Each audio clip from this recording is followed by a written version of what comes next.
humanity. Your very existence is wrapped up in the things you are here to fulfill. Whatever you choose for a career path, remember the struggles along the way are only meant to shape you for your purpose. Welcome to In Bloom. I am your host, Ward Richmond, and this is a pro-humanity podcast. Welcome to the In Bloom podcast. Today, very excited because I have on Ward Richmond. He is an executive vice president and shareholder at Colliers International. His team focuses on supply chain real estate, and they develop and execute on strategies to maximize operational efficiency and value. Strategy, we love it. Outside of his work in the real estate space, he's big into personal improvement. And I believe you even got your teaching certification in yoga. Is that correct?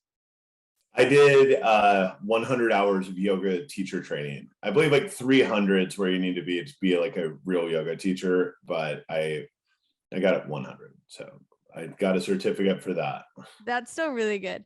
So yoga certification. Today we'll be talking about success, what it takes, his story, the formula he's come up with, and then a couple of other topics. We'll see where this goes. So first, welcome to the podcast. Thanks, Ella. Great to be here. Okay, so my first question, you've achieved a lot of success, or at least in a lot of people's mind, success. What is your definition of success? It's a great question. You told me you were going to ask this, but I'm not prepared. No, I really, to me, I think success is a level of freedom. Freedom's very important to me. Happiness is important to me. Freedom makes me happy, certain degrees of it. And I think about it often. So Tony Robbins' definition of freedom is to be able to do whatever you want, whenever you want, with whoever you want, as much as you want, something along those lines. And I like that. But I've also, in thinking about freedom and getting to experience pretty high levels of it at times, I think freedom can also breed loneliness, which does not necessarily bring happiness. So I think there's a fine line, and I have 2 kids, so I will never, I meet people with no children that travel the world and work remote and live this digital nomad life. And that sounds cool, but being a dad brings me more happiness than anything. But being a dad also takes away certain freedoms, So, but at the end of the day, I want to be able to work a job that brings me happiness, work in a manner that I dictate, not someone else, in terms of hours and time that I put in and my work style. I'd like to choose my work environment. Work is, I want a job, and I have a job, thankfully, that, at the end of the day, I believe work takes up a lot of time in your life. If financial abundance is something that brings happiness to you, which it does to me, so I spend time on my job, but I think it's important to find a job that really lights you on fire, and then with that comes financial freedom, and with financial freedom comes all kinds of other freedoms, and I'm a freedom seeker, so I love all of that. How much freedom do I need? I like having kids. I like having responsibilities. I picked my daughter up today from school at 3:00. I waited outside and brought her over here for tutoring at 4. And I love doing things like that. And I'm a single dad half of the time. Their mom watches them half of the time. And the responsibilities that come with that are heavy. I do laundry, cook meals, make beds, clean the house, drive them around. It's a lot of work. I have a 4-year-old son and an 8-year-old daughter. So that all brings me joy, but also my job allows me the ability to do those things, which I want to do. So at the end of the day, that is freedom. Freedom brings me happiness. Being able to optimize freedom in one's life, I believe, is the definition of success for me. um, because that's important to me. I like that. I've talked to quite a few people, and it's interesting the overlap in people's definition of success, because usually it does have to do with some level of freedom, or like depending on how they understand freedom. I think, and I don't think that's a coincidence. So it's a good, definitely a good answer. You mentioned that your job lights you on fire. How do you view finding that type of work? Like, do you think that it comes, like there's one job that you should do? Do you think there's like, it has to do with personality, or, gifts or whatever? No, I believe like all humans are capable of doing whatever they want to do. And like people tell me, I just had dinner on Tuesday and with one of my clients who was noticing that I'm good at sales. He's like, "You're such a natural at sales and you just do it like so effortlessly." And I was like, dude, I like used to have to take beta blockers to like go into presentations or like speak in public. And I hired multiple coaches and I've gone to 1,000 sales pitches now and made 10,000 cold calls. And like that, it didn't come easy. I just forced myself to do it because I knew that that's the formula for success. And of course, once you go do the work, which I think you pretty much have to do the work, no matter what you're going to do. But it's like that book Outliers, and like I think it's like the, what is it, 10,000 hour rule or something. You do something for 10,000 hours, you master it. And I think anybody, if they go put their mind to do something and decide to focus on it for 10,000 hours, then you're going to master it. And then when you master something, that feels good and it lights you on fire, to be good at something and understand something that a lot of other people don't. And that can be sports or music or whatever. And really my job, I liked real estate. I love the supply chain. That's probably one thing that lights me on fire a lot, is understanding this, how the supply chain works. But above all, it's the people. So every job, not every job, but I think really at high levels, you're going to have to deal with people. So if you need like enjoying the people that you work with, that's what lights me on fire. And my team at work is like a family to me. And getting to talk on the phone with them, or go on plane rides together and have dinners together and all of that. And our clients are the same way. We built our team around core values that we came up with ourselves. And I find that really those core values apply to most of our clients. They fall in line with them, as well as my close friends outside of business. And I think when you really know what your core values are and what's important to you, and then you surround yourself with people that align with those core values, then that will bring you happiness, which of course happiness is success. And whatever you're doing will light you on fire. And if like negotiating a real estate lease for a big corporation, does that get boring sometimes? For sure. And what do I do? I think like, what other, like someone else can do that.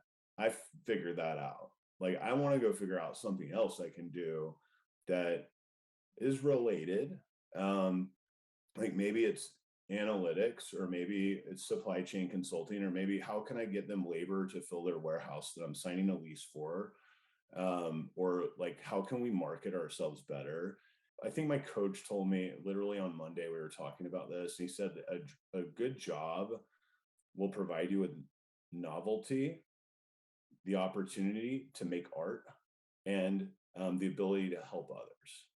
So those three things, I think if you can find those in your job, then I think that will bring you happiness and success and should light you on fire.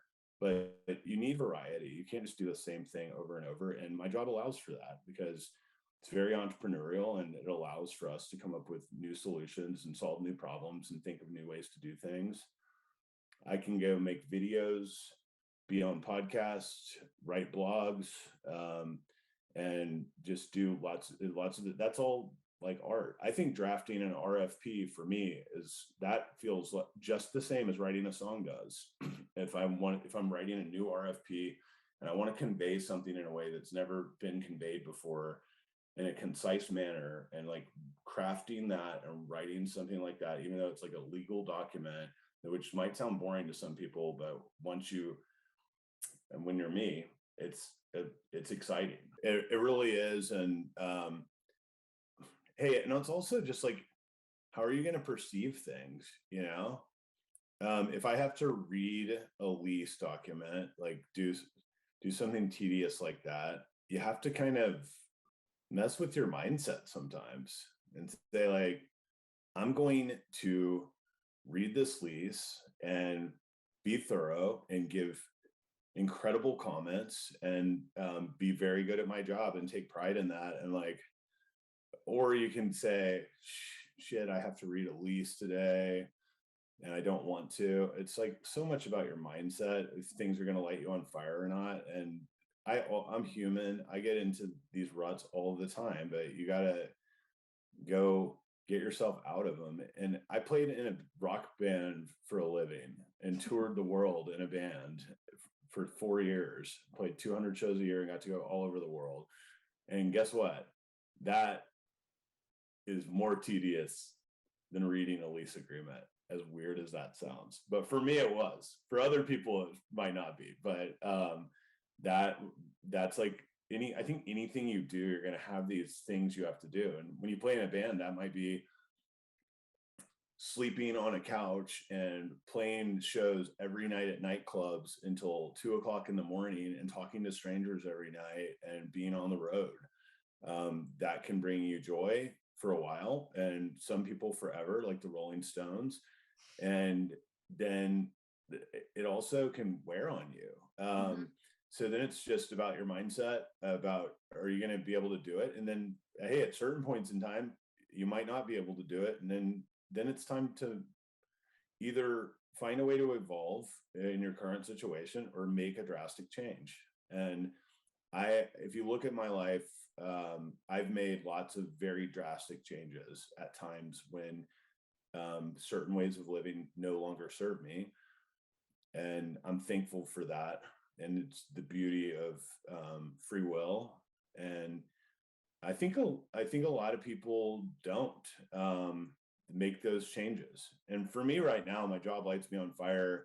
If I did the same thing over and over, it wouldn't. But trying to find new ways to do things, and then especially surrounding myself with a team of people that I love, like that's it, like not only my work team, but clients as well. That makes me really excited. And work is going to be part of my life until probably I don't even view, people say work-life balance. I don't see work-life balance. Like, it's life. So how are you spending your time? That's your life. Like, when you are on your deathbed, when I'm on my deathbed, I'm not going to sit there and say, I wish I had done that. If I feel like I want to do that, I'm going to do that. I'm not going to like suffer through misery, and I'm not really a rule follower. And I think that's brought me a lot of happiness and peace. And I love that in the back of my mind, I also know if things aren't working out, then I'm going to change it. And if things aren't lighting me on fire, then I don't want to be doing those things. And I'll either hire somebody else to do them for me in my business, which I've done that plenty of, and delegate those things. And then if I get in a business like playing in a rock band where I just can't deal with it anymore, then I go become a commercial real estate broker who like goes into recording studios and, plays shows from time to time to get to play music. And like, that's the choice I made. And that brought me a lot of happiness. And I think it's just being really aware of what you're good at and what you want to do, how you want to spend your time, and also not viewing work as this thing that is a bummer. Viewing your job as just part of your life and not like this job is important. But it's just like spending time with friends or spending time with family. if I were to hang out with my kids all day, every day, that probably would not bring me the joy that it brings me to spend very high quality time with them whenever I'm with them. But I mean, they're doing their own things and living their own lives too. So it's structuring your life in a way that serves you. And I think that's different for everybody.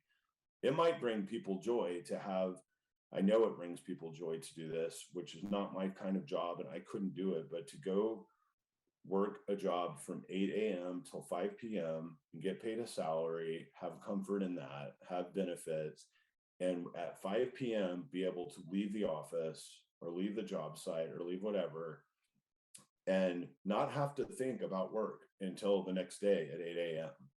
I do not have that luxury. Like I'm always on, but I view it as it's a life that I've decided that I want, but I also don't have to go sit anywhere from 8 to 5. I can go fly anywhere I want to. I can work from anywhere I want to, and I have a lot of freedom. And that's, the life that I've created for myself because those things bring me happiness.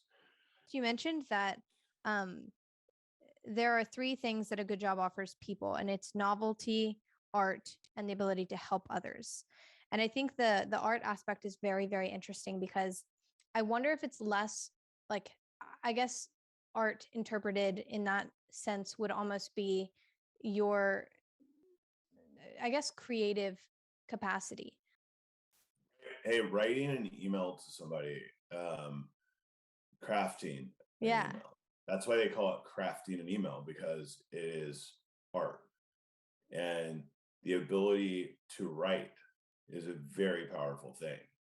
Only like secondary to like the ability to talk. And a lot of times in corporate America, writing even is more important than talking because you write more than you talk. Mm-hmm. I send more emails and texts way more than I do make phone calls and talk to people on the phone. Mm-hmm. So you need to be good at speaking, obviously, but writing in this day and age, I think is so important. And I'm really conscious about it. And not only when I write emails, but when I receive emails. And I pay attention to how people communicate. And I find it fascinating, just the same way the musician in me pays attention to music. And when I hear new music, I'm like, that speaks to me. Wow. And I'm not as much of a judge of shitty music and calling it out as I am of recognizing beautiful music and recognizing someone who can write an email. Because lots of people can't write emails, so that doesn't even faze me. I'm just like, whatever. He writes like everybody else writes. But when somebody can write me like 2 sentences and cover 10 paragraphs, I'm like, namaste, brother or sister. And that is art, right? And especially if you view it as art.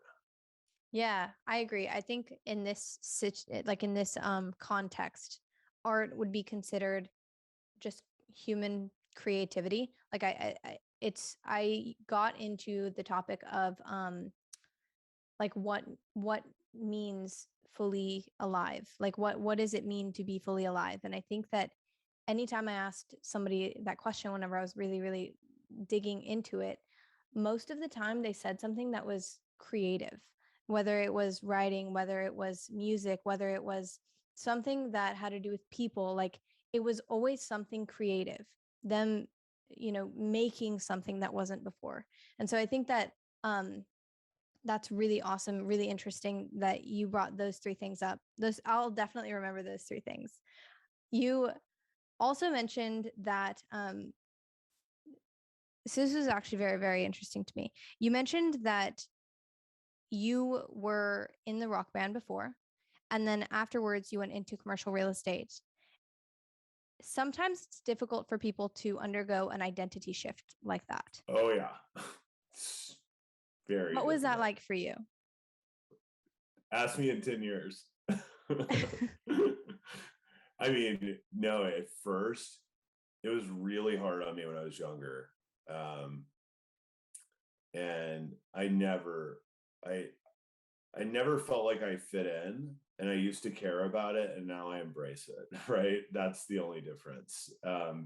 Because I just know now that my identity is me, and there's no fitting in with me, and I've reached I'm 44 years old, so I've accepted me for who I am, and I think I have a lot more confidence about the fact that I don't fit in typically to like some stereotype. And it used to make me really uncomfortable that I didn't fit into a stereotype in my younger years. And that went for being in the band initially. So I grew up upper middle class, but yet I went to a inner city public high school. So I was a rich kid, public high school, a minority there as well. And then somehow I got recruited to play football at Brown University. So then I go from Dallas, Texas public high school to Brown University Ivy League school, where then I'm not rich. Yeah. Like I'm the opposite. And I mean, that's like another universe. And I never felt like I really fit in there. I made great friends, but never felt like I fit in. I made B's and C's. I made B's and C's in high school at Woodrow Wilson in Dallas. And I was in I took honors English classes, but I was in non-honors everything else. So then I'm in an Ivy League school with like some of the smartest people ever alive. And in these classes and barely passing, I failed my first paper that I wrote in my English class. They didn't even give me an F. They gave me a no credit. And playing football in Texas is cool. Playing football in the Ivy League is, people are kind of like, who are these guys? These meathead football players. It's not so cool there. And that was weird to me. I felt like ashamed kind of, because I didn't feel like I belonged, right? Then I got out, then I started playing music in college, and then I'm playing music in a punk rock band, hanging out with real punk rockers. Yet I'm in an Ivy League school. I'm like this Ivy League school kid. So I didn't feel like I fit in there. Then I did commercial real estate for 2 years out of college while I tried to get a record deal, but I was working the whole time to get a record deal. So half of me is trying to get a record deal. Half of me is wearing a suit to work every day, commercial real estate. So I'm ashamed of my nightlife with commercial real estate people. I didn't want to let them know that I'm really wanting to play in a band. And then the band people, I was ashamed if I would run into them at lunch somewhere and they're like waiting tables and I'm like wearing a suit at a business meeting for commercial real estate. Like, it's the story of my life. So my identity issues have always been a thing. Then I played in the band for 4 years. I felt really ingrained in that. And that's all I was doing. And that felt actually really good. That was flow state. It's like I got into this identity. We were achieving everything that I'd hoped to achieve, which was really tour the world and get paid to do it. But then I got tired of doing that. I wanted to settle down. I wanted to manifest abundance. That wasn't happening for me in the music world. I saw commercial real estate as the quickest and easiest way to get there because I already had my real estate license. I had experience from interning and all of this. So then I rejoined this commercial real estate firm. I didn't rejoin, I joined a new one. But I had I still have tattoos, but I had like a half sleeve of tattoos at that point in time. And I was so scared, like they would see my tattoos. And so like I played it down so much that I played in a band and people were genuinely interested in it. But I was like, no, that was just silly. Like I focus on real estate now. And I like played golf and did these things I didn't like to do and dressed in ways I didn't like to do to fit in. But I just like never felt right. And then finally, I don't really know when it was, but I just started being myself. And it's like, damn, and I've realized now, like nobody fits into a stereotype. I think most people feel this way. And that it took me a long time, longer than most, or maybe people do fit into a stereotype and they're just like perfectly comfortable with it or whatever. But I think most people are pretty like trying to figure it out, and I think it's normal. And I still do at times. I still now I have full sleeves of tattoos, and there are certain circumstances when I'm meeting people for the first time, I'm very aware of it. And covering them up, and like I don't want to make people feel uncomfortable. I don't want to be a distraction with them. I don't want it to come up, and I don't want people. I was raised in a different time than you, and when they were, I was raised in a way like if you get tattoos, you're going to be a ditch digger. But of course, I did it anyway. But I mean, there are still things like that, and yeah. So the identity thing now, I feel like I feel pretty damn comfortable with who I am for the most part. But at the same time, like I don't want to go into a board meeting with a bunch of people that I've never met before and go give a presentation on $100 million deal and wear like a tank top with all my tats blazing. Like I want to be appropriate too. And maybe that's even I mean, obviously I'm not gonna go in wearing a tank top to a board meeting, but like going in with like a polo shirt on, like I think that's still in my head more like what I think it would do versus what it would actually do. Like it might actually endear people to me, like, look at this guy coming in here, that's cool. Or it could go the other way. But I still play on the safe side there. When I like get to the level that I'm seeking to get to financially, then there will probably be that time where I no longer wear long sleeve shirts to board meetings. Interesting. Yeah. But it's always a thing. And it's like figuring out this identity. But for the most part, I found like embracing my weirdness and just being myself and letting the tats fly and just being as open as possible with people has served me really well in business and life in general. Yeah. Okay. So one question that I had while you were talking about that was like, where did the question of, fitting in stem? Was it like a mental thing? Like you saw what they wanted and you didn't want the same things, or you didn't feel like you fit in with your circumstances or the things that, I guess almost baggage that you brought with you? I felt like more of a chameleon more than anything else. Like I could fit in a lot of places and I could always do it. But I mean, yeah, I don't know. That's a tough question. I just, looking back on it, I know that I was way more self-conscious back then when I was trying to fit in. And then the less I care about it, I mean, it goes along with what brings me happiness, which is freedom. It brings you a great sense of peace and freedom when you stop caring about what other people think and recognize that 99% of the time people are thinking about themselves and not concerned about what you're doing anyway, unless it's like True. like having a negative impact on their life. And all these things that I worry about most of the time like aren't those types of things. Yeah, it took me a while to get there. And I was telling my team today, we were talking about empathy, and on like personality tests, my empathy scores are really high. And I say like I'm like a psychic medium, but I'm not really. But I have pretty high levels of empathy, and I just said I don't know if that's a blessing or a curse. That I feel energy. I'm pretty sensitive to it, like overly sensitive. And sometimes when you're constantly feeling that energy of people, and empathy is being concerned what other people are thinking, right? So that can be a really positive thing if you want to be intuitive when you're negotiating a business deal, but it can be negative if you're really concerned about what people are thinking about the new guy working at the company that used to play in a band. And like, how am I going to make them not think about me as a guy in a band? I want them to take me seriously as a guy in real estate. So it's more like, for me, it was about being taken seriously, whether it's a student or a musician or a business person or whatever. So it was less about identity, but more about how can I be taken seriously here?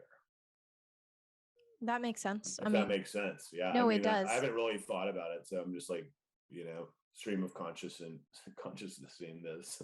No, yeah, this makes a lot of sense because there are still rules of society. Like you can try and exist outside of it, but you can't. You really can't. Yeah. I mean, you can't. Really, I mean, I guess you can if But you you can't. like No, Elon Musk can. but he can't even. Like the things that he wants, unless he goes up to Mars and creates a whole new society. And maybe I don't even know the limits on this though. So I'm not gonna play out the hypothetical, Right. but there's No, like you're right. If you there's want to function in society, for sure, you need to play by some rules of society, right? yeah, and I Um, think well, and most of the things, maybe not most, but a lot of the things that we have deemed as good or right in society are actually pretty reasonable. And that's something that I've come to be okay with. Is that like wearing a suit in a business meeting? That's reasonable. You know what I mean? It's reasonable enough. I disagree with that. Why? I mean, I don't wear suits, so I just cover my tattoos. So I wear like a Henley shirt and jeans, and I don't wear. I haven't worn a tie in years. I will not wear a tie anywhere. I did go to a black. If I go to a black tie event, I'll wear a bow tie with my tuxedo, but I'm not wearing a tie to work. And But you I look use nice. yeah, but I look nice the other way too. And I think for me, I don't feel comfortable. And Mm. if I don't feel comfortable, then I'm not going to be able to be me. And now that's all part of this kind of identity discovery thing you're talking about. And it took me a while to figure that out. Like who Like, me was. yeah, just like, well, I went to a presentation wearing a tie, and then thankfully, this guy I met with's like, hey, it's Friday. What the hell are you doing wearing a suit here? And why don't you just not? And then also, it's part of the line of work I'm in. I work with warehouse men and women. So people that work in warehouses and truckers, and the logistics industry is pretty blue collar. And a lot of the executives started out working as a truck driver or a forklift driver. So it's a casual environment. Um, and that speaks to me. I do not like getting all fancied up. I don't feel comfortable with a tie around my neck. It's like may as well be a noose. I I want I want to be comfortable. I love like Steve Jobs thing where he wears the same thing every day. I wear the same thing every day. I wear a Henley and jeans and my shoes, and that's it. And if it's nighttime and I'm going to dinner with people like I know, I'm going to wear a short sleeve Henley. And if it's daytime and I'm going through the office or I'm going to a board meeting, I'll wear a long sleeve one. And I mean, that's it. I might wear a jacket to a jacket worthy event, but not wearing a tie. Some people do. But if you come to my office and try to sell me something wearing a suit and tie, I'd be like, I don't trust you, bro. Really? Oh, yeah. Why? It's like, why are you dressing all up like that? I'm not feeling it. And Interesting. can you imagine if you're in charge of hiring somebody and you have 4 different companies come in and 3 of them are all wearing suits and ties, and one dude comes in and he's just wearing a Henley and jeans.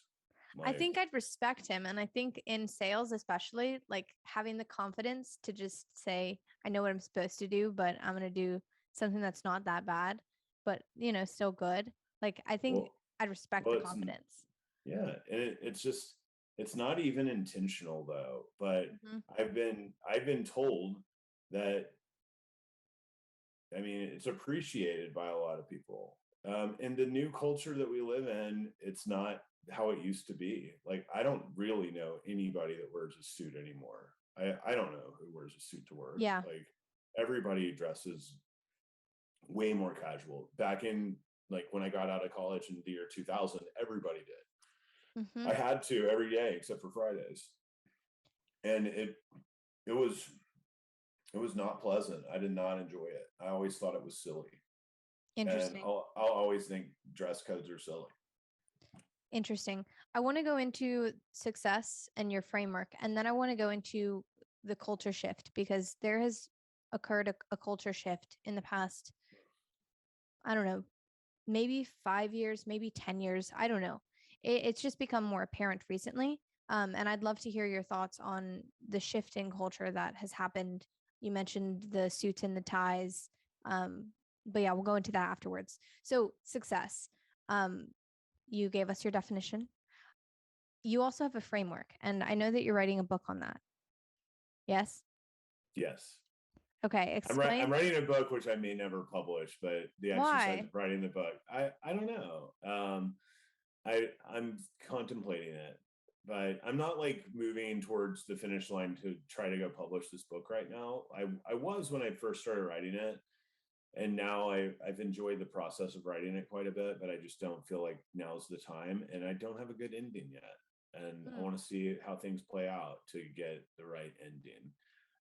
But part of that book, which you're referring to, is, and the reason why I wrote it, I wrote 400 pages during the first month of quarantine in Love like that. 20 days, and I just like downloaded a bunch of things. But what sparked it is my recognition that everything in my life that I've manifested that's of significance to me was accomplished by working the same formula. And then I realized first I just was going to write about that. And then I realized that really you can't argue against the fact that this formula was used by everybody to manifest anything of significance in their lives. So And it's like this universal formula that if you see anybody who's successful and you go ask them if they did this, for the most part, I think they're going to say, yeah, I guess I did. I've never met somebody who has accomplished something that couldn't say that they worked this formula. yeah, explain your definition of manifest as well. Manifest is to bring something to fruition that you want to happen, Okay. I guess. Yeah, I've never I like thought, it. I just came up with that. That works. Okay, let's dive into the formula. To the formula. Okay. Yeah, so you've used this many times in your own life. There are a lot of people that you look at, and pretty much every success that you've ever seen boils down to this. And I would agree. You told it to me, and it's simple enough. Um, there are a couple of instances where like I definitely want to ask some questions on, logistics and strategy and the way that people can do this practically on their own. But yeah, first let's dive into the overarching. And before like publishing a book on it, what I'd really like to do is build an online course, Hmm. really focused around my business and what I do, because I get lots of phone calls from people that are up and coming in the industry to discuss commercial real estate brokerage with me. And I love to talk to them, but at the same time, like I would love to just create a video course that teaches them all of these things. So it's out there, and then also use it for training my own team members and all that. But I was thinking in outlining what I want this course to look like, the number one thing of the course is the formula. So that's going to be like chapter 1, know the formula, because this will help you decide if you even want to do this in the first place. Step number 1 is to have a clear intention. So you have to know what you want to do. And step number 1 can never change once you decide my intention is to do this thing. Let's just say play in a band for a living. Let's be more specific, manifest with precision here and say, I want to get signed to a record label. Okay. That puts out music by the kind of band that I play in. So that's step number 1, have a clear intention. Step number 2 is seek expert advice. So when it came to getting a record deal, I talked to everyone I knew that had a record deal and asked, how did you get a record deal? And then I talked to actual record label owners and asked them, how do you sign bands? Like, what do you look for in a band? And I got a lot of knowledge about that. And guess what? They all said, like, you need to have fans and sell records. That's why you get a record deal. And to have fans and sell records, you need to tour. So that moves to step 3, really, which is create something of value. So you must create something of value. Getting expert advice about your clear intention will immediately explain to you how to create something of value. They're going to say, here's what I did of value that got me there. So then you create this thing of value. In my case, it's playing a band, tour. I would tour on my 2-week vacation, or like, my 2 weeks of vacation a year when I was working in corporate America. In college, when I was playing in a band, we tour on summer breaks and winter breaks. So whenever I could, I would be on the road touring, booking shows, selling CDs, pushing my band, posting on our website, doing all this stuff. So that's all like creating something of value for a record label, which is my end goal, right?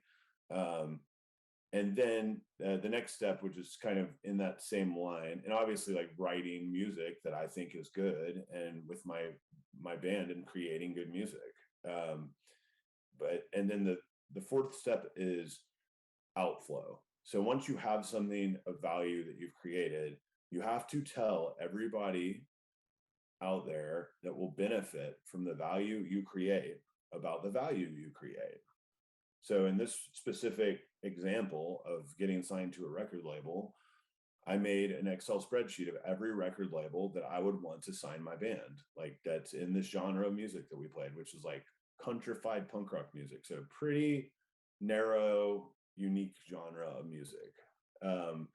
And there are very unique labels. And when you run into the circles of that genre, which I did, and that's the music that I really loved back then, the labels. So there were like 50 of them. So I made a list of all 50 labels, and then the outflow process began.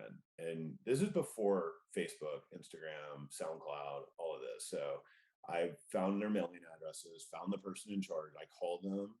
We had cell phones, but that's it. An email. So I would email Yellow them. pages.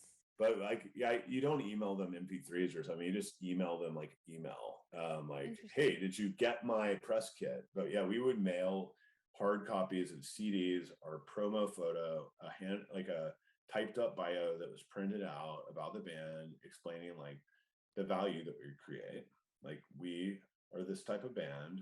We played all these shows. We played with these famous bands that you are on your label, maybe, or we know them. But that's outflow. So I told every record label, we work hard, we tour, here's our music. Hope you like it. We've sold this many CDs, which we had sold a lot of CDs for being a local Dallas band. I mean, in my mind, at least. And then I probably inflated it quite a bit to get their attention, like add an extra 0 onto it. And, but just hammered them. We mailed them all of the press kits. Then I would email them. Then I would call them and do that and that and that. And then play more shows. And if we played a city where one of the labels were, we'd tell the label. Then we got booked at South by Southwest Music Festival in Austin. And I knew all the labels would be there because that's where they go to sign new acts. And so then I told them all we're playing there. And then the last step is persistence. And that means that you can never change number 1, because your clear intention, the minute that changes, boom, you start back from scratch. You can't go do all that work and then decide, well, I want to get signed to a jazz label and start a jazz band. Well, you're starting like a whole new thing.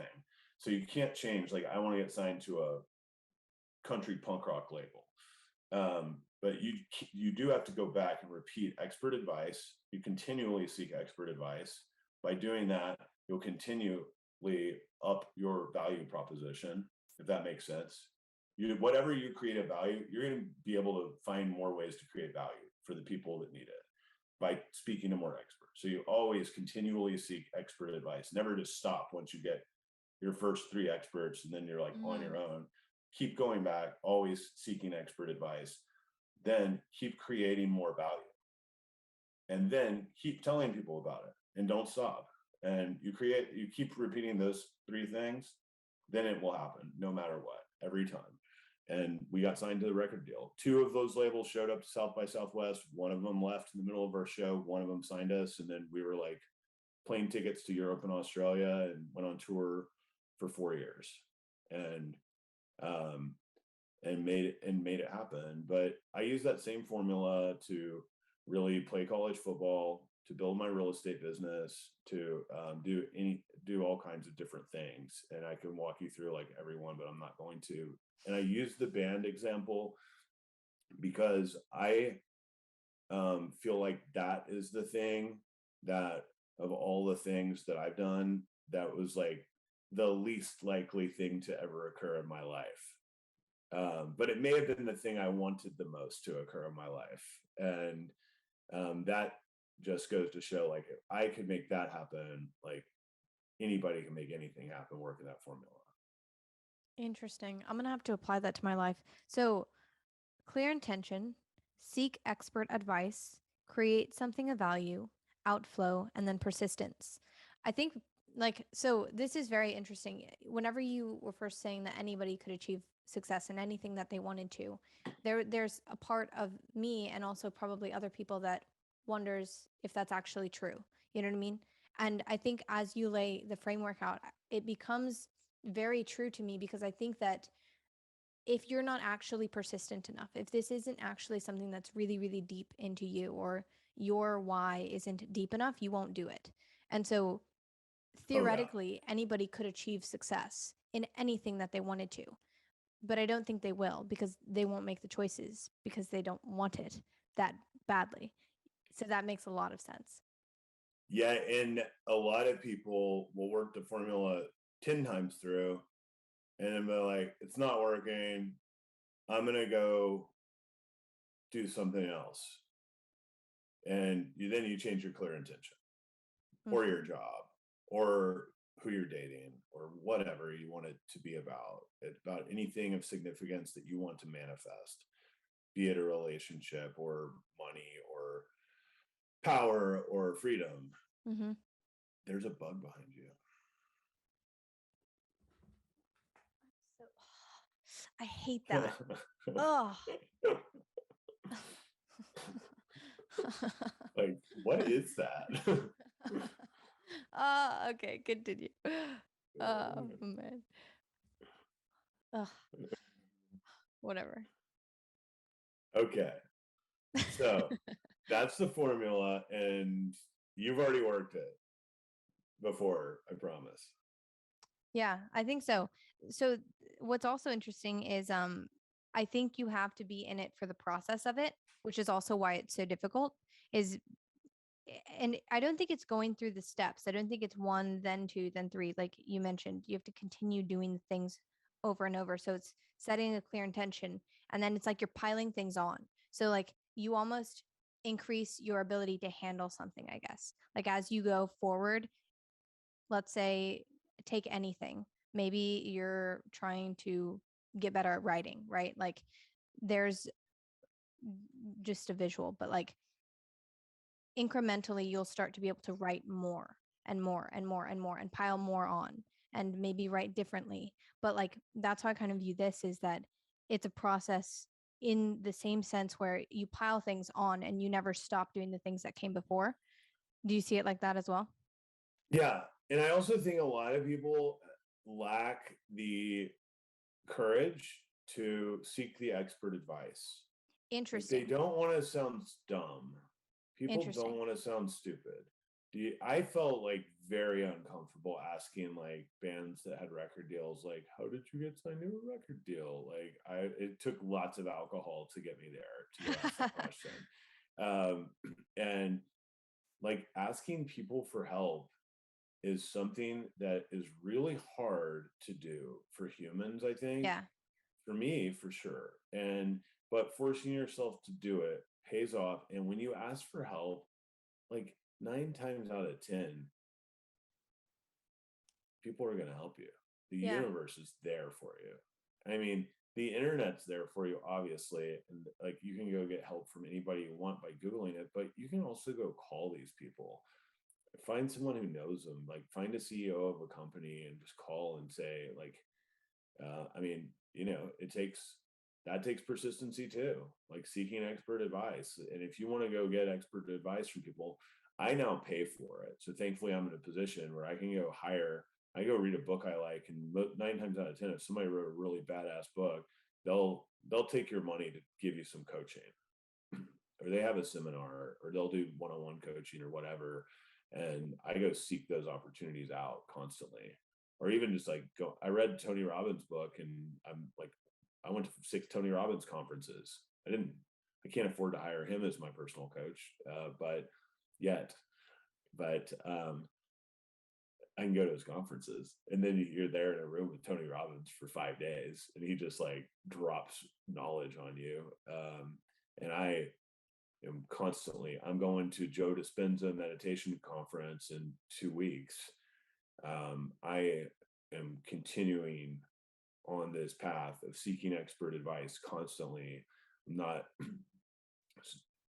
Some people might look at me like I'm successful in my job, and that's cool. I've had some great successes, and I'm very proud of those accomplishments, but like those are past accomplishments. Every day I'm trying to get better, and find better ways to do things. And that includes going to a meditation conference, because I want to go better understand meditation from Dr. Joe Dispenza, because I know that's going to help me with my clear intentions of be an incredible father, and, friend, family member, and all my personal life and all that, but father number one, I would say, and then manifest like extreme financial abundance. And I've learned from seeking expert advice before that one way to do that is go to a Joe Dispenza conference, week-long conference, and learn about the art of meditation. And if you go read Tools of Titans by Tim Ferriss, like 80% of the high performers in that book meditate every day. Why is that? Because it works.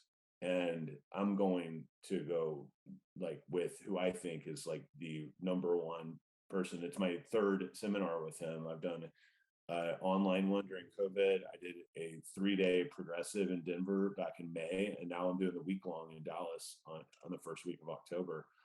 And actually missing an industrial real estate conference to go do the meditation conference.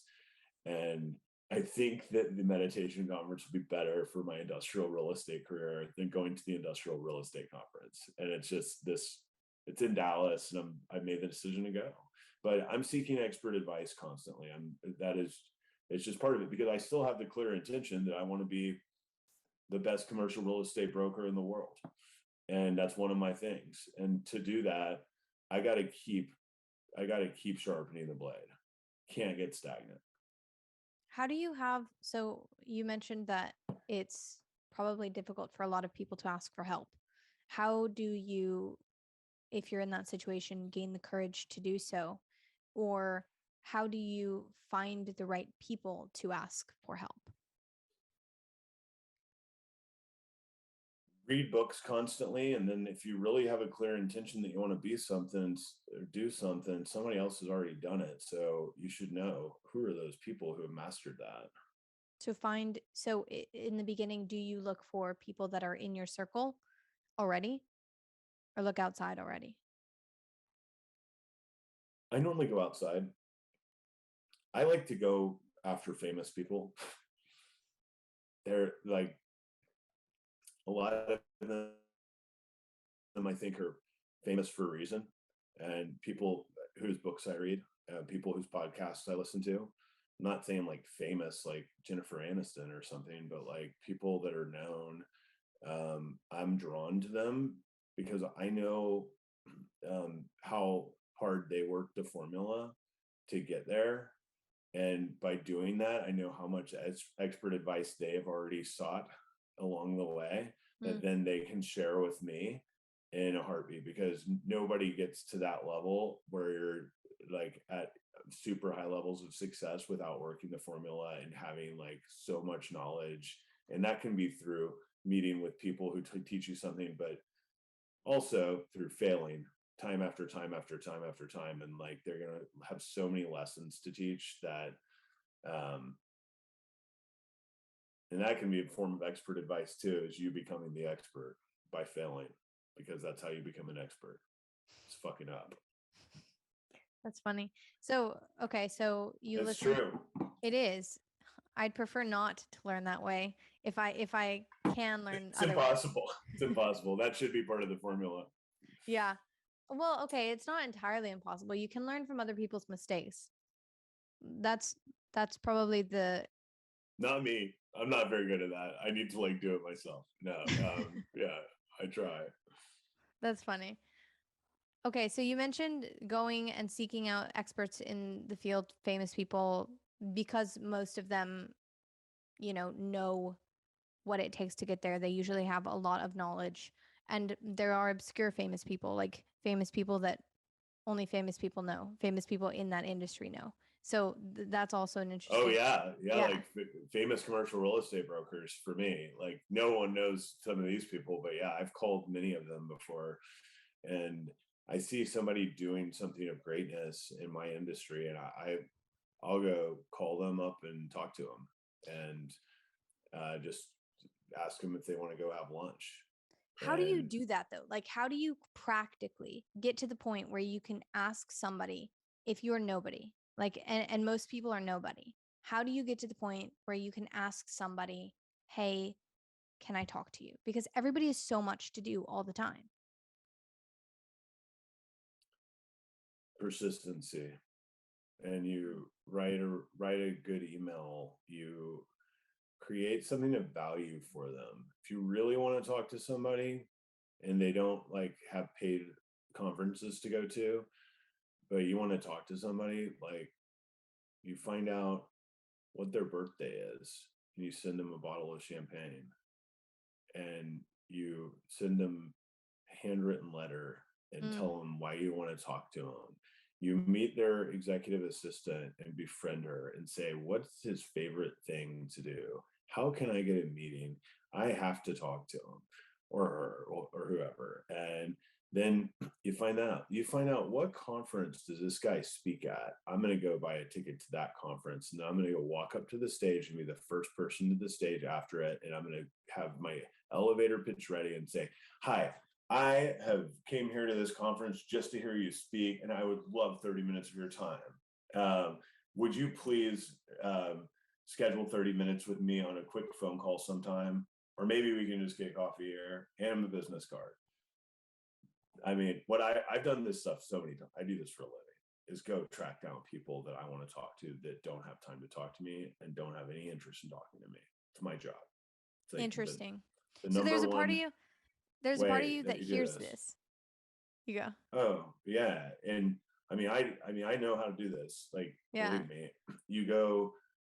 Conferences are my favorite. Another way, now when you have more money, what I like to do is go, like, figure out a way to pay somebody money so I can moderate a panel with this guy on the panel. Interesting. And then I can go, and then I have a panel full of experts. They're all peers. And then I ask them all questions and sit up there with them. And I get to do a pre-call with all of them. And then we're on the panel together. And then we know each other. And then I say, hey, we were on that panel together. Can we go? Can I meet with you? I'm in New York City this week. And so but this persistency, and this takes time, and you got to figure out where this person's going to be.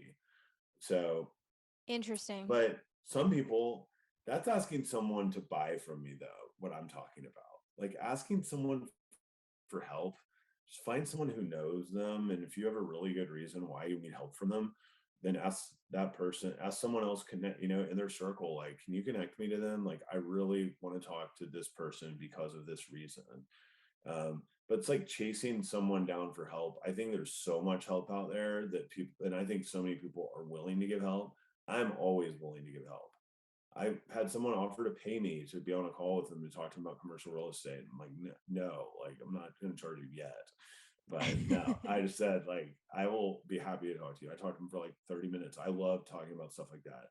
I think people that have accomplished something are really open to that. They don't want to, I'm talking about how to talk to someone about buying something they're not in the market to buy. That's a little more difficult than what you're asking. So yeah, I think so much of it is in your head. Like, they wouldn't talk to me. They're too busy. Like, did you actually ask them, like, to talk? because most people just talk themselves out of it before they even ask the question. And they're like, there's no way this person who's so successful would ever take time to talk to me because they're so busy. So I better not bother them. And that's 99% of the hurdle. 99% of the time is humans talking themselves out of doing something because of fear. Interesting. I would entirely agree with that. So, yeah, like in the beginning, you mentioned this, and there was a part of me that was like, well, how do you get an audience with somebody that, is super famous or really, really good at something who probably doesn't have time for you? But you're right. Most people that are famous, most people that are experts in something, they get around. Like they go to conferences, they do things, they have a lot of friends, they are always talking at something or always somewhere. And yeah, I think you're entirely right. Like if you want it badly enough, and that's the question, is how badly do you want it? Then inserting yourself is tedious, time consuming, and hard, Oh, but it's yeah. not impossible. Never impossible. Yeah, It's actually easy, and it gets easier the more you do it. yeah. And the more often you do stuff like that, then the less fear you have around it, because that's the only thing holding you back is fear and conviction, like in your intention. And if you really believe this person will help you, then, and you really want to accomplish this, you should figure it out without being psycho. That's hilarious. There's a part of you You know? that also has to approach these conversations with a bit of tact. Like you can't come into a meeting and ask somebody who is, an expert in commercial real estate, tell me exactly what I should do. Like they're probably going to be like, bro, why? Yeah, you want to be very prepared and know exactly what you're going to ask them. What does that look like? It depends on what I'm looking for, 9 times out of 10, I call somebody with a specific thing that I have in mind. Like, hey, for instance, I am developing a warehouse right now. And it's the first time I've ever been a developer and run this process. So there's a neighbor that's building a warehouse right next to us, and he is probably like 70 years old, and he's a seasoned veteran in Dallas commercial real estate. He's developed 100 buildings or more, and I'm building the building right next door to him. And I've met him before, but it's one thing to call somebody, and it's another thing to call somebody and say, hey, tell me like how you're developing your building. What contractors did you bid it out to? Do you think you could give me that list so I could call them and see if we could get some shared synergies between our two sites? What do you think about that idea? Like, I don't know. I'm just asking him questions. And I've called him through this whole process, and he's been so cool. He's busy as can be. He's really nice to me. And he's told me so many helpful things along the way. And when I get into trouble, and we've had trouble like with our sites, like connecting and the drainage and the water flow from his site onto our site, and there's even a little bit of drama, but I pick up the phone and I call him and just say, hey, this is happening. What is your perspective on this? And then he's a bona fide expert. He's helped me along the way throughout this process, and it's been great. But I mean, every time I call him about, especially if there's an issue going on, I feel really uncomfortable asking him about things, to a degree, just because it's something I'm not used to doing, is asking questions about something I don't know about. And so much of what I do is stuff that I do every day, all day, and I'm a master of. And then I'm doing something new, like I'm right back in that boat. But I also am wise enough to know, like, overcome your fears and limiting beliefs and pick up the fucking phone. Yeah, ego Call, death. ask for help. Mm-hmm. How do you energize yourself to do that, or how do you talk yourself up to do that? Do you prep maybe like a couple of lines that you want to say? Or are you just like, let's just do this? I'm more like a free flower on something like that. I think if you got like an audience with somebody, let's just say Tony Robbins, because I keep saying his name, and you somehow got a meeting with him, then I would go into that meeting pretty well prepared, Like I did a podcast with Grant Cardone that you can see on YouTube. I don't know if you've ever watched that. I have. But getting to go and do a podcast with Grant. That was exciting. And I flew to Miami that morning from Dallas. I left at like 4 a.m. and I'm doing what, we're doing right now with Grant Cardone. And I wrote out an outline and I had all these questions ready to ask him. And I knew what I wanted to ask him and what I wanted to find out. And I was prepared. And we went totally off script, but I was prepared. And it got us started at least. And then you just get in the flow, and not everything's planned, and you don't want to be somebody that's like, let me move to question number 3. But you want to be prepared, have some ideas, like these are some things I want to talk about if you're going to talk to somebody. And most successful people I've found love to share their success with people that are truly seeking to be successful as well. I don't know who, I don't meet very many that are not like that, who don't like to share. So it's just getting the courage to ask them. So you have done sales for a lot of your life. Everybody does sales every day of their life. So, but formal sales and probably mastered sales. Not everybody does that. You never master sales. Really? It's an ongoing process. I'm pretty good at it, but no. But you like Grant Cardone is the best at this. And if you haven't read the 10x rule, it's incredible. But it's like people think about sales as this thing. It's like Elon Musk has mastered sales. Like Steve Jobs mastered sales. Like you might not think of him as a sales guy, but he's the ultimate sales guy, number one. Mm-hmm. If not, like all of them are. The president of the United States, sales guy, big time. That's sales is like what we all do. If you want to have a happy marriage, you better be good at sales. If you want to get what you want, get good at sales.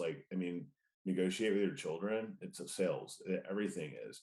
The best doctor, best salesman. Like they've got to be good at sales. Same with the lawyers. Like in my opinion, it's everything, and it just drives everything. And when you acknowledge it, and then you start, I don't want to master sales because I love learning continually about sales because you use it in every aspect of your life, always. Mm-hmm. And when you realize that, and then instead of so many people think sales is like such a shady profession, but if you realize I have to actually sell to get what I want out of life all the time, and why not go learn about it? Now, why don't they teach us this in school?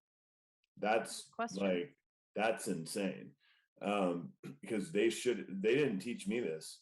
And I went to the Ivy League school. I mean, they don't teach they might have a class on it or something, but it should be like more important than anything else, in my opinion, is sales psychology and sales process and how to do it and how it works. Because at the end of the day, even if you're working and you don't want to go be a salesperson, but you're working in an office, like you're still selling to politic your way up. Like if you're working like some salary job and you're doing like non-sales type stuff, you're still selling yourself within the company. If you want to move up, you got to always be selling yourself. So how do people refine their sales skills while not taking formal training? Or would you suggest that they actually look into formal sales training? Really? Yeah, I read sales books for fun. I'm literally right now, I just started it today. It's called The $1 Million Offer. It was recommended to me by somebody. Alex Ramosi. $100 million offers. And I mean, yeah, you just said I'm a sales master. I'm reading a sales book. Literally today, I started reading a new sales book. And I mean, I want to hear about what this guy has to say. Somebody said you'll love this book. And I think you'll like it. If it's a sales book. Yeah, like I can tell, I already do. I'm audiobooking it. Look him up. You'll like him. Just him as a businessman. Yeah. And sales books are fun. Just learning about it. It's great because it's formulaic, and that's fascinating to me. But so much of it is about preparation Yeah. and overcoming your fears and Yeah. value, creating value, like really like crafting a great value proposition. How do you do that? Preparation, by understanding the needs of your target market, and then how do you send the messaging out, and like all of that. That's art, by the way. That is art. And Yeah. creating that art, when you view it that way, I think for me, that lights me on fire, that kind of stuff. And reading about how other people do it and their take on it, even if a lot of it's very similar, but also like, oh gosh, I knew that, but now I know it in a different way. Mm-hmm. So sales, I like sales. I heard from someone that there are two things that you have to do in this world: build and sell, and that's it. That's pretty much it. Like you can honestly boil everything down to building and selling. And I think that's pretty accurate. Like if you become a good builder and a good seller, then you'll always be wealthy. Like you'll always be able to do stuff. Um Or just sell. yeah. Or just sell. But I, I think it's interesting that you mentioned preparation. Anytime that I've ever prepared for a presentation, I've always done better, even whenever people ask me questions that I didn't know the answer to. What do you do in those situations whenever you have to answer questions that catch you off guard, or, you know, I guess take a situation that would normally mess you up or break your flow, and you need to, um, I guess, move with caution, like move forward precisely? How do you go forward with that? Well, I think repetition really helps with that. Mm. So the more you do it, then, but that's preparation, right? So the more you do something like that, the more prepared you get. I have created a sales manual for my team, and I know every objection anyone will ever say to us for what we sell. I know it. There's nothing else. And I know exactly how to respond to every single one of them. So I have a whole book, and it's like, they'll say this, say this. They say this, say this. And then just go right back at them. And a lot of times it's return that with a question if you don't have the answer for it. Ask more. Why do you want to know that? Oh, I like that. Okay. Let me think about that. And hey, that's a great question.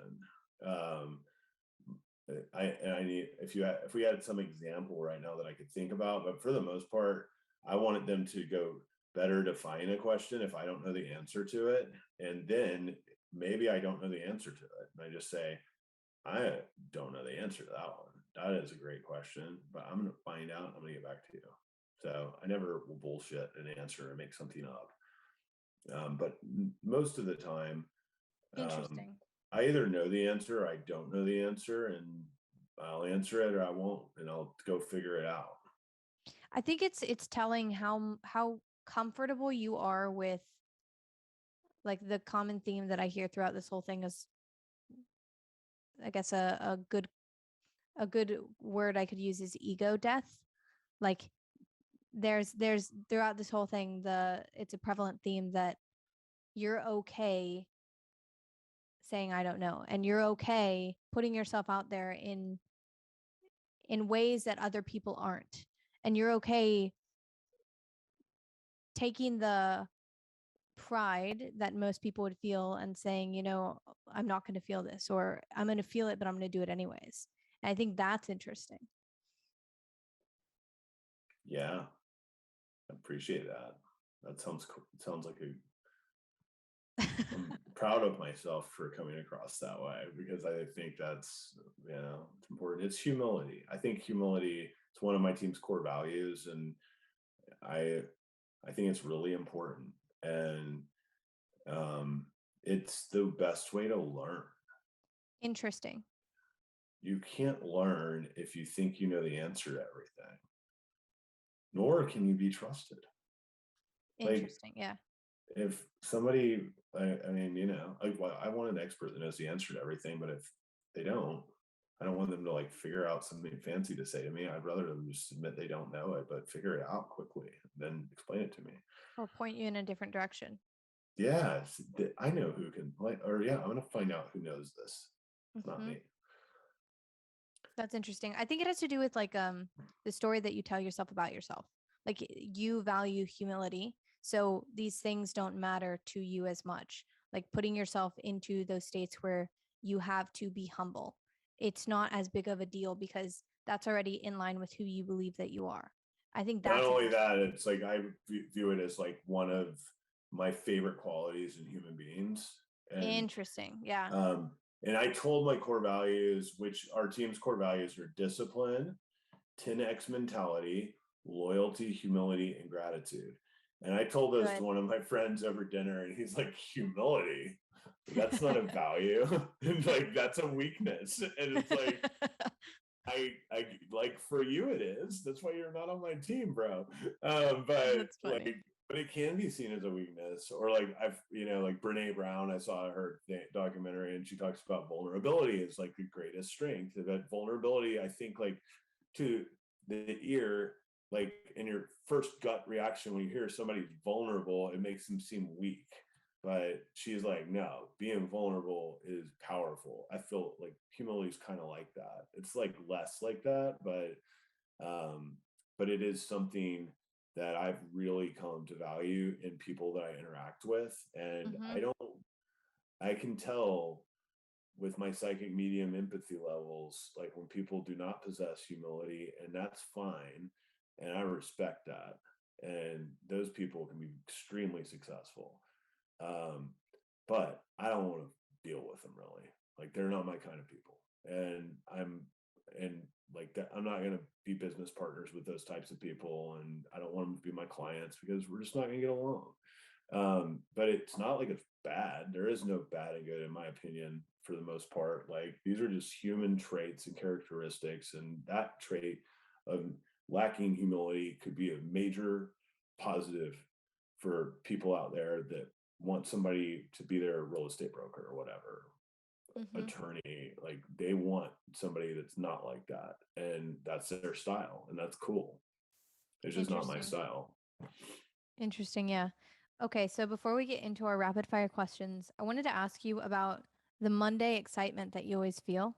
So, did you always feel excited come Monday, or did you change your mind about that? Because I agree. Like, I always feel excited about Monday, but that wasn't always the case. I think I told No, myself. I changed my mind about it. It changed. How? How do you go about changing your mind? I don't know that it happened intentionally. It just happened. I I think when I became a father, I started taking my life more seriously. Hmm. And when I started doing that, I started taking my work more seriously, and then and my health more seriously. So I used to love to party really hard on the weekends, and I would wake up Mondays hungover and have to go to the office. And like I was also living in a world back then when I still had to adhere to a dress code, and I worked for other people in a way that I don't now. But then when I like became a dad and got my shit together to a certain degree, I started exercising on the weekends instead of partying. And then I'm like waking up on a Monday feeling good. My ambition levels raised. I created a new reality of what work was for Mhm. me, which was something that I enjoyed working with people I enjoyed being around and not wearing a tie, and working and traveling and going to cool places and doing all these things, and working with clients who I love. And so when the weekends came around, then it's like I don't get to talk to people like that I love all weekend. And like I love my family and I'm with them, but like on Monday it's like, yes, we can like, get back to this. Like let's go problem solving together because it's fun. Um, and gosh, it's a blessing to feel this way. I recognize it because I know I wasn't always like this, but thankfully it happened. Um, so Did you do anything like to change? Because a lot of the time whenever we do things that we don't necessarily love or don't necessarily serve us, like going and partying every weekend. Yeah, maybe it feels good in the moment, but then after the weekend, you're probably tired and also not feeling very well. So you kind of have made a decision that hurts your future self, right? But like, you don't necessarily have the will to make the decision to go to the gym if you're not going to, go and party. Or if you're trying to make that decision, usually people have more of a will to party if they've been doing that a long time. And then they have to switch up their desire and have the will to do the thing that they know is good for them. Like, you obviously had that. Why? Like, what The pain of not going out and partying that I once felt was taken over by the pain of being a shitty father. mm, And that's all that happened. So then my priorities shifted. interesting. And you can't be a good father if you have party every weekend and you show up to work hungover and you don't look forward to doing like what's necessary to provide for your family. I don't think. I guess, I mean, you can party every weekend and make shitloads of money. Don't get me wrong. I know plenty of people have done it. I mean, I was making plenty of money back then anyway. But for me, I shifted my priorities because of I wanted to be a good dad, I think. And then by doing that, I changed my lifestyle up drastically. Was it an all And at once thing or a slow? all at once. I went to rehab and I quit drinking for 6 years. I drink again now. I drank with you at the last time we hung out, but like not like I used to. But it's different. You Yeah. know? Yeah, I mean, it's now I'm 44 years old, so it was a little, like, but when I quit, I just quit cold turkey. It was all just very intentional. I didn't like get stuck in rehab by the police or something. Like I just decided I want to quit drinking, and I sought expert advice. So what should I do? And I talked to people I knew who had quit drinking. They said, go to this place. It's great. It's like going on vacation. I went there for 3 weeks, and they teach you about the psychology of addiction, and they give you pharmaceutical medications, and you do therapy and go to AA meetings. You learn all about addiction for 3 weeks, like going to get your MBA in addiction. If you go there with a clear intention, you want to change your life, you take it seriously, which is what I did. And I learned a lot about it. And then, yeah, so after that point in time, I gained just a new perspective and really a new thirst for knowledge that I did not possess leading up to that. I was not seeking expert advice constantly like I do today. And I just started reading books and going to self-help conferences. I started doing yoga. I started a meditation practice, and you just start changing your reality when you change your habits. And I realized the value of changing my habits, and like the diet, and that's still something, like exercise, lifting weights, doing yoga, my diet, sleep. I focus on this. I track it. I journal how many drinks I have every day. So I have a whole log of them since I started again. And I remain conscious about it, and just try to remain conscious about every day I journal. I try every day, but like I would say 5 days a week. But if I miss a couple of days, I'll go back and recap. But number one, I'll like kind of free flow, right? Maybe like, here's a lesson I learned today, good or bad. And then I track my alcohol, I track my workout, and any wellness things like a cold plunge, sauna, meditation, massage, anything I do that's wellness related. I track how many carbs I consume because I try to like eat on the ketogenic diet for the most part because it serves my body well and my mind. So I track my carbs, and then I track gratitude. I'm like, what am I thankful for today? So I do that. I try to do it every day. And that helps me a lot, and just like staying conscious about it and keep reading and keep that thirst for knowledge going. I like that. I was talking to a friend yesterday, and I was like, whenever you become conscious about things and whenever you're intentional about being conscious about things, you can't make certain decisions unless you're consciously making bad decisions. Like you're consciously saying, I'm consciously doing this against myself. Like I consciously am, you know, I think whenever I was talking to him, I was like I used to work really, really late and then go to sleep really late and then have to get up early. And I'm like, now I'm very conscious about the fact that if I look at the time and it's a certain time, I know that tomorrow I'm not going to feel good. And I know that it's going to be my fault.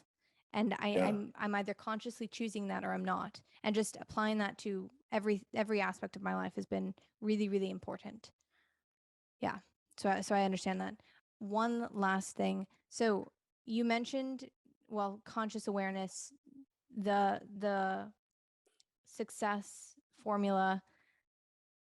One topic that's very close to my heart and also probably yours is the topic of marriage. There are two people involved in this. So you can't just do the same thing that you would do in a formula. You know, you can't just set a clear intention and want it and make it happen.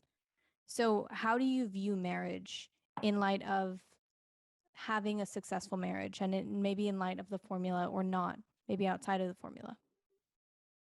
Well, I am divorced. So have I did have a 13-year marriage, and we have two beautiful children, and I consider my the mother of my children. I don't like to say ex-wife, but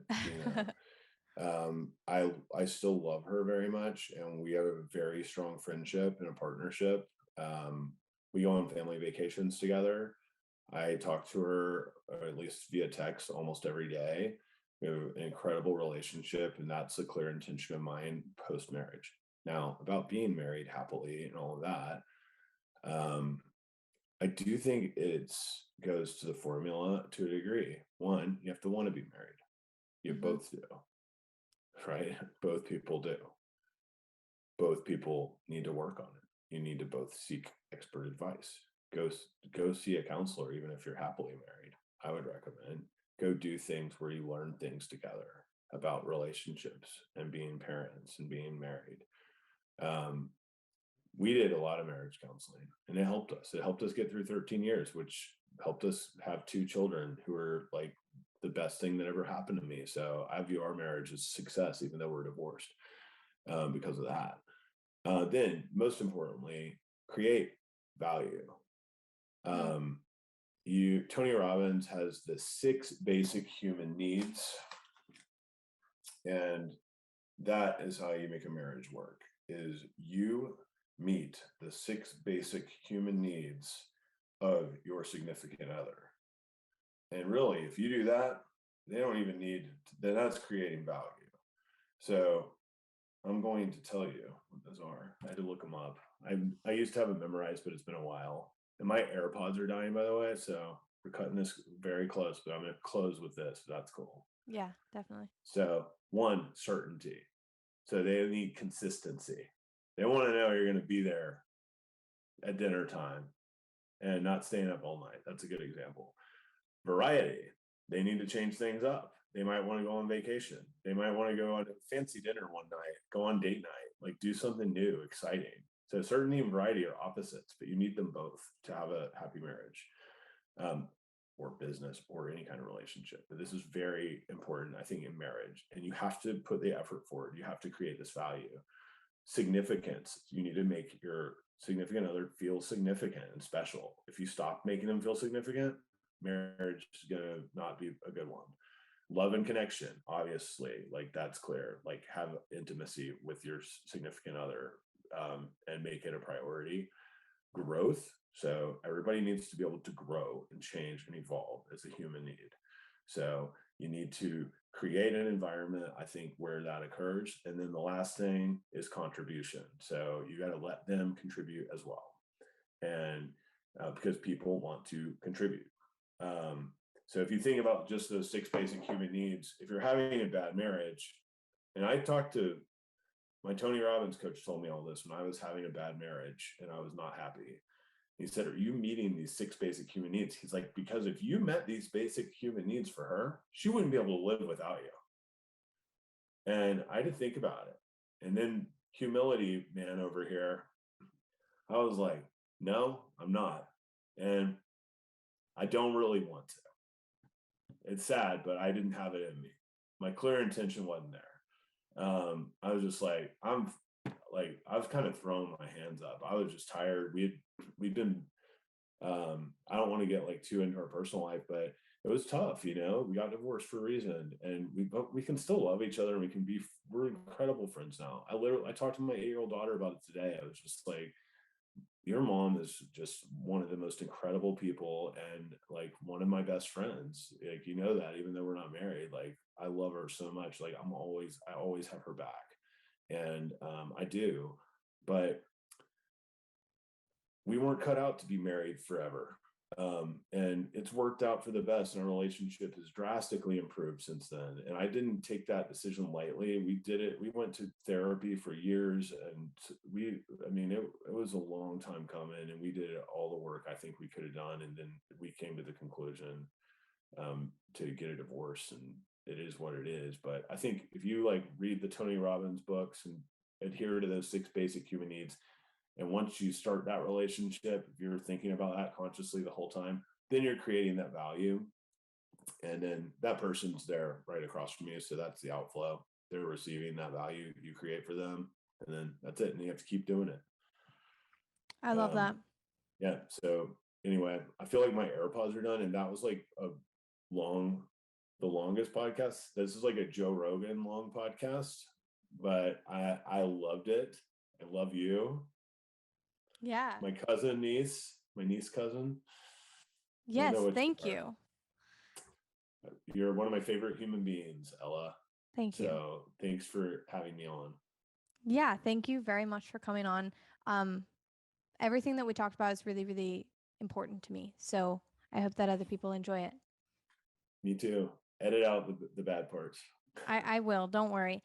Is there anywhere that people can find you if they want to find you? Yeah, LinkedIn is normally the best. Just Ward Richmond on LinkedIn.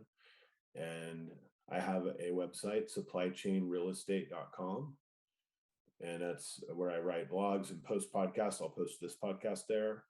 And then that's really it. My Instagram's personal. So you can find me on there, I'm sure.